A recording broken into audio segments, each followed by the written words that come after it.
নমস্কার বন্ধুরা, আজ আমি আপনাদের সাথে শেয়ার করব ভিন্ন স্বাদের ভিন্ন রকমের একটা নতুন রেসিপি। তো তার নাম হচ্ছে কলি প্রন রাইস। তো তার জন্য লাগবে আমি আমার গোবিন্দভোগ চাল 200 গ্রাম আগে আমি 1 ঘন্টা আগে ভিজিয়ে রেখে জল ঝরিয়ে নিয়েছি। আর ফুলকপি লাগবে, টুকরো করে কেটে ধুয়ে রাখা আছে। আর চিংড়ি চিংড়ি মাছ খোলা ছাড়িয়ে পরিষ্কার করে ধুয়ে নিয়েছি। আর আছে একটা বড় পেঁয়াজ কুচোনো, 4টে কাঁচা লঙ্কা চেরা, একটু আদা বাটা, হলুদ গুঁড়ো, নুন, আর একটু মিষ্টি লাগবে, কাজু কিশমিশ, আর ফোড়নের জন্য আছে তেজপাতা আর একটু গোটা গরম মশলা, আর একটু ঘি লাগবে। আর সাদা তেল দিয়ে আমি রান্নাটা করব কলি প্রন রাইস। তো প্রথমে যেটা করতে হবে, এই চিংড়িগুলোর মধ্যে একটু নুন আর একটু হলুদ মাখিয়ে নিচ্ছি। চিংড়িটা আমি নুন হলুদ মাখিয়ে নিয়েছি। আর কড়াইটা বসিয়ে দিয়েছি উনুনে, কড়াইটা গরম হয়ে গেছে। দিয়ে দিচ্ছি সাদা তেল। এবারে ফুলকপিগুলো আমি তেলের ওপর একটু ভেজে নেব।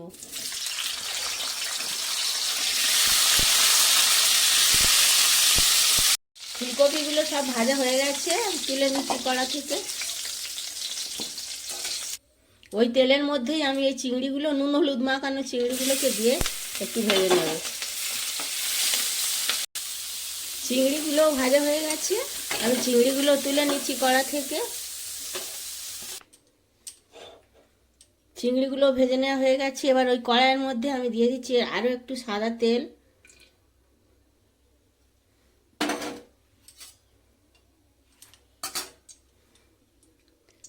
ফোড়নে দিয়ে দিচ্ছি 2টো তেজপাতা আর গোটা গরম মশলা,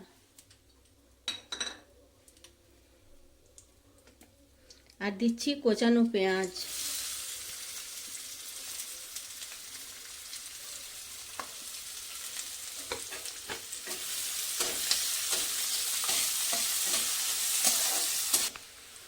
পেঁয়াজটাও ভাজা হয়ে গেছে, হালকা ব্রাউন কালার চলে এসছে। এবার এতে দিয়ে দিচ্ছি আমি কাজু কিশমিশ।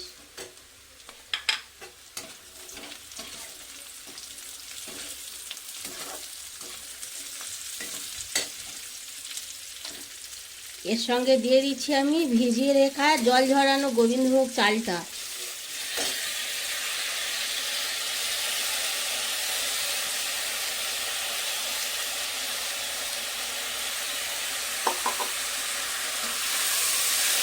চালটা একটু নেড়ে নেব।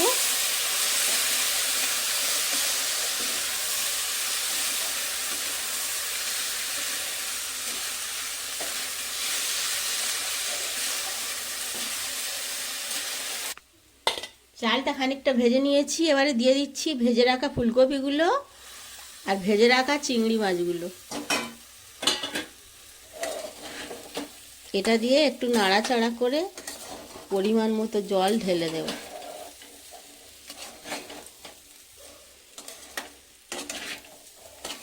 এটা দিয়ে একটু নাড়াচাড়া করে নিয়েছি। এবারে দিয়ে দিচ্ছি পরিমাণ মতো জল।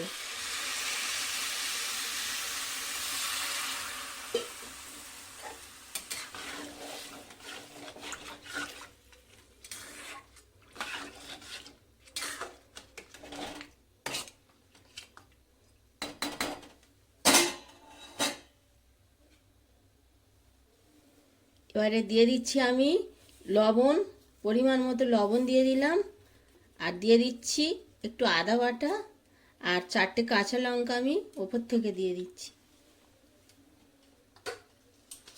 আর দিচ্ছি একটু মিষ্টি, চিনি দিচ্ছি আমি।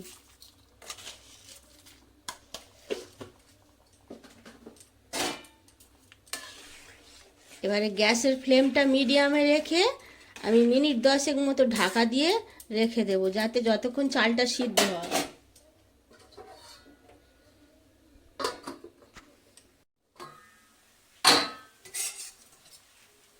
রাইসটা দেখছি আমি, মাঝখানে একবার আমি ঢাকনা খুলে নেড়ে দিয়েছিলাম।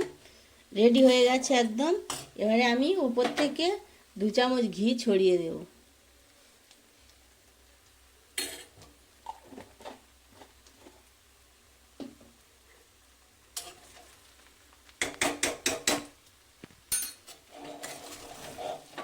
একটু ঘি ছড়িয়ে দিয়ে নেড়ে আবার আমি ঢাকনা দিয়ে রেখে দেবো। গ্যাসের ফ্লেমটা আমি অফ করে দিলাম। ঘিয়ের গন্ধটা এর সঙ্গে মিশে যাবে আর এটা অনেকটা টেনে যাবে। তারপরে পরিবেশন করে আমি দেখাচ্ছি। কলি প্রন রাইস পরিবেশনের জন্য একদম রেডি হয়ে গেছে। আর ভিন্ন স্বাদের ভিন্ন রকমের একটা রেসিপি আপনাদের সাথে শেয়ার করলাম বন্ধুরা। ভালো লাগলে অবশ্যই লাইক কমেন্ট শেয়ার করবেন আর প্লিজ আমার চ্যানেলটাকে সাবস্ক্রাইব করবেন, পাশে থাকবেন।